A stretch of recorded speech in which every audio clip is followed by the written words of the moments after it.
Hey guys, this is Lauren Hollows for Anawaya Education Services, and today we are talking about the Annual Declaration of Compliance. So what I want to cover with you guys today is basically the specific steps that you should be going through once you actually have your link from ASQA in order to complete your Annual Declaration of Compliance, some of the steps that you can even take starting now before you get your forms. So the first thing that you guys want to do is you actually want to make sure that you go into ASQANet and you confirm that all of your records are correct. This is something that you'll be doing when you submit your form. It's one of the first areas up that they're going to be talking about. So things that we want to make sure are accurate in ASQANet, first and foremost, is your legally responsible person. That should be accurate with all of the accurate contact details in there. You also want to make sure that your registration people are correct and just make sure that you're reflecting things correctly, like your website, your phone numbers, and then the next big thing would probably be your delivery locations. So delivery locations is actually, I guess, to some extent somewhat new in ASQANet. There would probably be, if you've been an RTO that's been around for quite a while, you'll have a lot of qualifications that are not linked into delivery locations. You may have delivery locations in there that are old and no longer being used. You may have new delivery locations that you haven't yet updated in there. So you want to make sure that all your delivery locations are correct, because again, in an ASQA performance assessment scenario, that's one of the things that they're going to be looking for is where your delivery locations are. So I would be making sure that your CEO details are correct, your contact details are correct, website, and your delivery locations have all been correctly updated.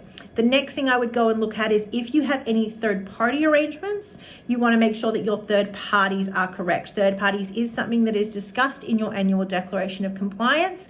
So if you have a list of third parties that you work with, particularly if you're working with things like the schools, you want to make sure that you have all of those ones correctly reflected. That means ending any relationships that you're no longer utilizing as a third-party relationship and ensuring that you've got any third parties that you are working with correctly reflected in that system with the correct start date. Okay, so CEO, contact details, delivery locations, and third parties. And then the last thing that I would look at is whether or not you have an opportunity to rationalize your scope. Now, the reason why we talk about rationalizing scope is because we are now coming up to our annual registration charges, and the ARC is based very much on the number of training products that you have on scope. So if, for example, you've got 30 qualifications on there, but you're not utilizing them and you have no intention in the next year to utilize, let's say, 6 or 7 of those qualifications, it's not an area you're actively marketing in. Or if you've got qualifications that have now been taught out, and you can't enroll in them anymore because, for example, they have superseded, this is a good time to remove them from scope. The less training products that you have on your scope, the lower your annual registration charge is going to be. So once you've got those 5 things updated in ASQANet, your legally responsible contact details, delivery locations, third parties, and your scope rationalization is all in, then you can move on to the next section. So you'll be able to tick there that everything has been accurately noted in ASQANet, and that all the details are correct. I would then go on and download ASQA's self-assessment tool. Okay, self-assessment tool breaks down very much like an audit document. So it gives you the opportunity to basically go through and look at all of your major areas. So these are things like looking at how you address your marketing, your training and assessment strategies. What else goes into there? Obviously your assessment, your validation, your trainers and assessors, your third-party management, all of these things get reflected in your self-assessment. And some of the things that the self-assessment just asks you to do is looking at whether or not you have these documents, looking at whether or not these documents are correct and accurate. So one of the things that I really like to do is I like to pick my top 2 or 3 courses. So these are the top 2 or 3 courses that I have in relationship to enrollment. So I normally go onto my student management system, and what I do is I run a report which basically says, tell me all of my in-progress enrollments, tell me the total number of enrollments that I have in that course. I actually have this appearing as a dashboard every morning when I log into my student management system.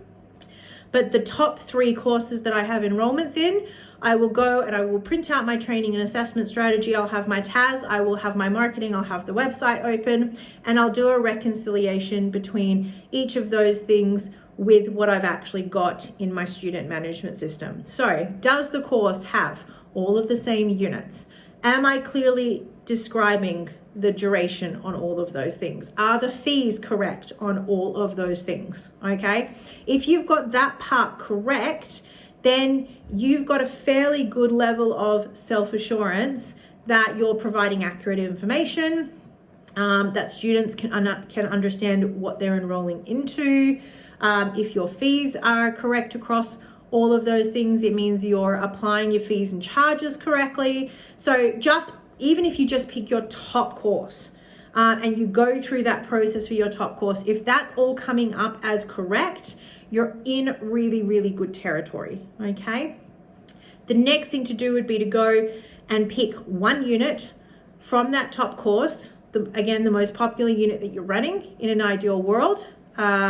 Pick 3 students, sit each of those assessments there, okay, and do a running validation. So marking version, assessment 1, assessment 2, assessment 3, okay, run through all of those and make sure that that's all coming up as correct. Now, if at any of these points you're going, whoa, all of these things are way out of balance, obviously that's your point to kind of go, we need to then expand and see whether or not this is systematic. But as a CEO, as a compliance manager, you can run this check fairly easily in about, I don't know, less than a day. If you can't pull a TAS, your marketing, your student management system data, and 3 assessments together in a day, you've got other issues that you probably actually need to be looking at. So that would kind of be the process that I would go through. If I'm a CEO of an organization, I'm actually sitting and doing that with my RTO manager and my compliance person, and I'm going through and looking at us doing that process together, okay? Again, if all of those things are coming up, then when you're filling out your annual declaration of compliance, you as the CEO have a lot more confidence that what you're reporting is accurate and that you're not making misleading or incorrect statements to your regulator.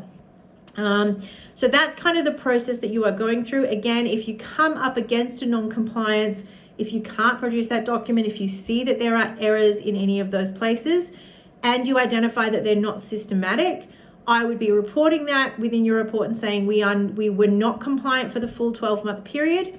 This is where the non-compliance laid. This is what we did to address that non-compliance. This is how we've made sure it's not going to happen moving forward. And then confirm that you are now compliant, okay?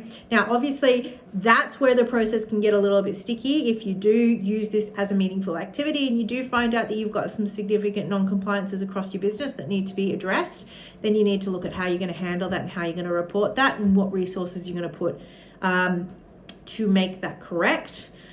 But in general, that is the process that I would be recommending that you guys follow. Step 1, update in ASQANet 5 key areas. Step 2, run your self-assessment, focus on coordinating the TAS marketing information living in the student management system. 3, validate your sample unit across a range of students. I generally choose 3 students against 1 unit as a starting point. And then see where you go from there. If that's all coming up nice and clean, you're sitting on really good territory and you should be all fine to push your button on April 19th, 20th, whenever it is. Make sure you're not getting it in late. Hopefully you guys have found this helpful. My name is Lauren Hollows. If you've got any questions, you can comment those below and we'll respond to them. Otherwise, smash the like button. Videos dropping every Wednesday and Sunday.